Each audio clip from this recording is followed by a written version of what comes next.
ఆలోచన ఎందుకు గొప్పది అని అంటే, నువ్వేదైనా చేయాలనుకున్నప్పుడు నువ్వు కూర్చున్న ప్లేస్ నుండి నిన్ను కదపగలిగే ఒకే ఒక ఆయుధం నీ ఆలోచన మాత్రమే. The power of thinking.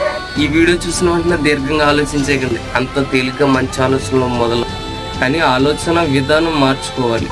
ఆలోచన విధానం ఎలా పెంచుకోవాలో చూద్దాం. అప్పుడప్పుడు పుస్తకాలు చదవాలి, గొప్ప వాళ్ళు చెప్పిన మాటలు శ్రద్ధగా వినాలి, ఎక్కువగా ప్రశ్నిస్తూ ఉండాలి. అందులోనే వస్తుంది జ్ఞానం. మెడిటేషన్, వ్యాయామాలు అలవాటు లేకపోయినా అలవాటు చేసుకోవాలి.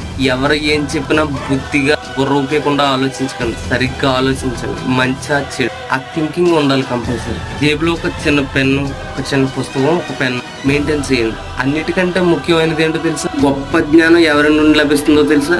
మూర్ఖుల నుండి. మూర్ఖుల నుండి కూడా వ్యతిరేక దిశలో వస్తుంది నాలెడ్జ్. సరిగ్గా గమనించండి.